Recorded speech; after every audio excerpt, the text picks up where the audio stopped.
Ayan, si Dudong kasi proud ako sa batang yan kasi hindi yan mahilig maghingi. Naiintindihan talaga niya ang aming sitwasyon. Siya maghilig maghingi ng bago, bag na ganito. So elementary siguro niya. Lahat ay tamban. Binigay sa amin yan ng dati kong amo. Yung doon saan ako naglalaro.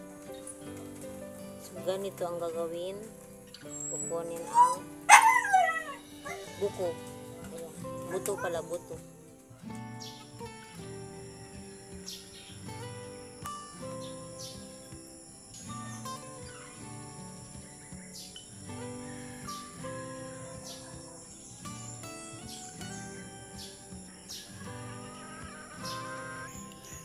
Good morning guys. Magandang umaga. Ayan, hindi na puno yung balde. Sinakuha namin kagabi. Ito kinuha namin 11 o'clock ng gabi. Ayan, yung mangga.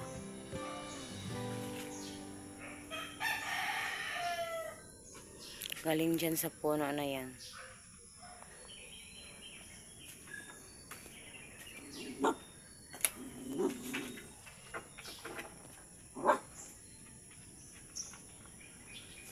So ako ay maagang naglalaba dito. 6:20.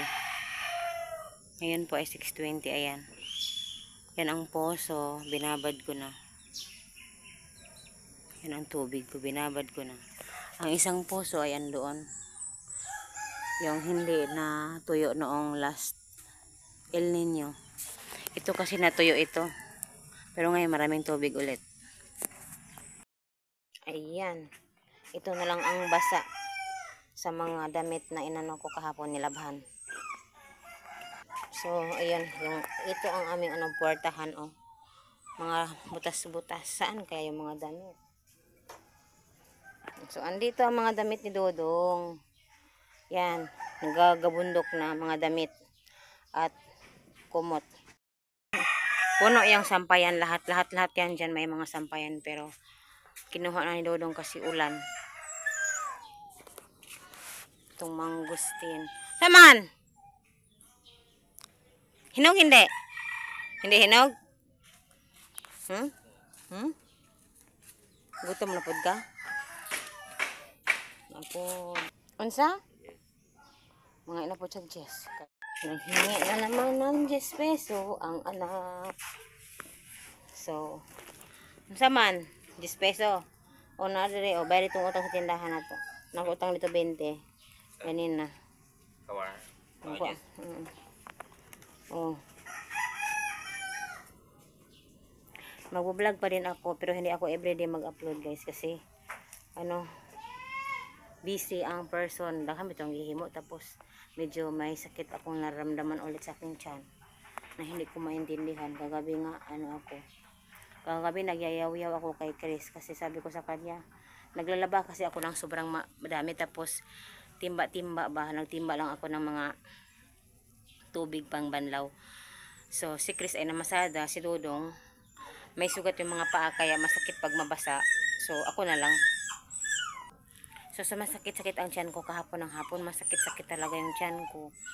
Tapos nag-anxiety na naman ako, nireviews na naman ako kaya yun. Parang medyo hindi okay ang pakiramdam ko kagabi hanggang kaninang umaga. So yun.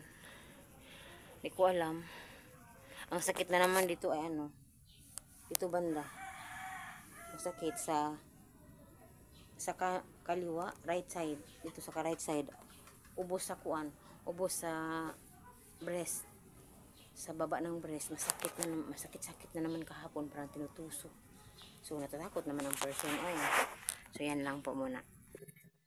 So dito po ay galing kami sa labas or sa labas lang, malapit-lapit lang ang pinanggalingan namin. Dinala ko ang bata ng kapitbahay namin kasi ako ang naiiwan dyan. Bali tatlo sila magkapatid, ang dalawa iniwan ko sa bahay lang. Ang sinama ko yung maliit, pati si Dodong lang kasi binigyan ako ng isda ng dati kong amo kaya pumunta kami doon. Yung dala-dala ni Dodong yun ang isda, tamban.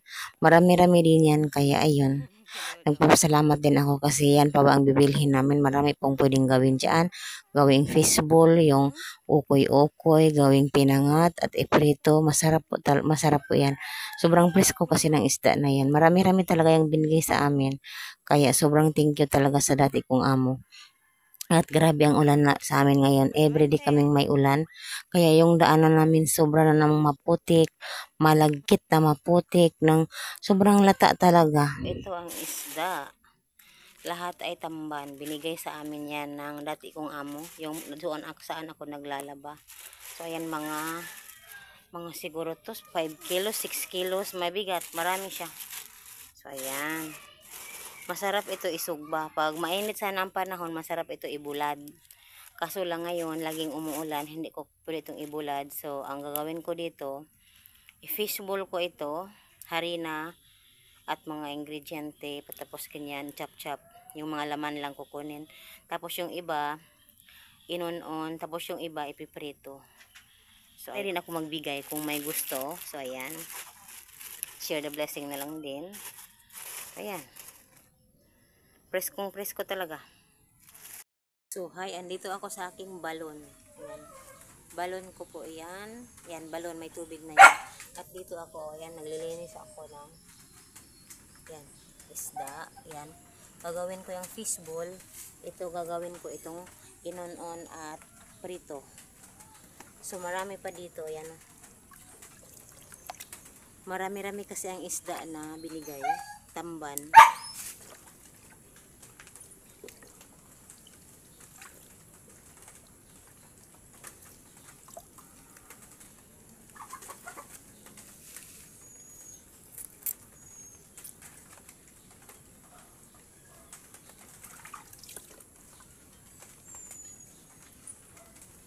Ganito ang gagawin.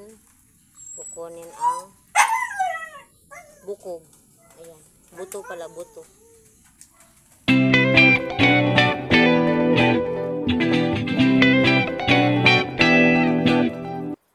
So, ayan. Thank you po sa mga nanonood sa aking live kanina. Maraming salamat. At ito na po yung ginagawa kong fishbowl. Hindi po ito fishbowl para harina, natamban, at mga magic sarap, bawang. Wala lang paminta kasi ayaw ni Dudong ng paminta. Ha? Tapos, ayun. Gagawin ko na ito. Kanina po kasi nagla-live ako habang nilinisan ko itong mga tamban. Parang naglinis ako dito mga 2 oras. Kasi isa-isahin mo talaga, hihimayin. So, ayun. Ngayon lang ako nagluto dahil ngayon lang dumating. Mag 7 o'clock na. Ngayon lang dumating yung mga ingredients. Ayun. At ayan, tingnan nyo yun. Ang aking kalaha. So, tingnan yung mukha ko. Wala na talagang ano. Yung aking karahay na init na. Yun, magpiprito at tayo nito. Ang ating kalaha. Sobrang ano. Yun. Si Lolorik pala, kanina hingi ng hingi. Ngayon, pinakain ko na. Pinakain na ni Dudong. Ngayon talaga, so, minsan walang may bigay sa kanya. Ba't tayo nagagawa dyan? Kasi nagsisikap naman. Pero talagang kulang. Minsan. Dito. So, nagpo-post na ako sa Facebook para makita ng mga kamag-anak niya iba. Ayun. Ako muna, magpahinga muna ako sa kanya kasi medyo ano po, yung kalusugan ko muna ang aking i-focus ngayon. Kasi malapit na din ang klase. Marami din akong iniisip ng mga problema. Yung bag ng anak ko butas. So, kailangan niya ng bagong bag. Pero pag wala daw akong pambili, okay lang daw sa kanya yung butas. Tatahiin ko na lang daw. So, yung anak ko talaga proud din ako. Pero hindi siya naghingi ng bago. Okay lang sa kanya. Pag luma.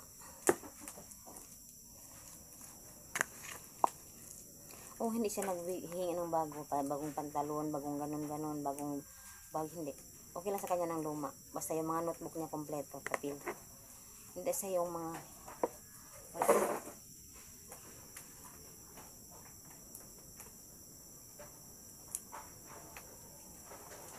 ito pa lang nabili kong oil nung binigyan ako ng blessing. Yan, 1 litro. So, ayan, siguro kasi proud ako sa batang yan. Kasi hindi yan mahilig maghingi. Naiintindihan talaga niya ang aming sitwasyon. Siya maghilig maghingi ng bago. Bag na ganito. So, elementary siguro niyan, for 1 up to 6. Nabilhan ko yan ng bag 3 beses lang. Last na nabili sa kanya, grade 3. Yung bag niya sa grade 3 hanggang grade 6, hanggang grade 7, nagamit pa niya yun. Pagka grade 8, parang grade 8, grade 9, binigyan siya ni Ate Siti ng bag. Yung high school niya ngayon, 4 years na siya. 3 taon, magta-3 taon na yung isang bag niya. Binigyan ni Ate Siti, kaso lang napunit. Kinain ng daga. Kaya yun. Pero sabi niya, pag wala daw talaga, hindi siya naghingi ng bago, guys. Okay lang sa kanya. Yun ang naano ko sa kanya. Sobrang naintindihan niya ang sitwasyon namin. Minsan, pag sa school, kukunin niya siya na may sayaw-sayaw sila. Tapos, sa tingin niya mahal ang costume. Magsabi lang yan na, Ma'am, mag-ano lang ako sa props, sa tulong. Huwag na niyo akong isama kasi wala akong pambili ng uniform. Yun. Yung ganun siya. Yung mga, basta, naintindihan niya.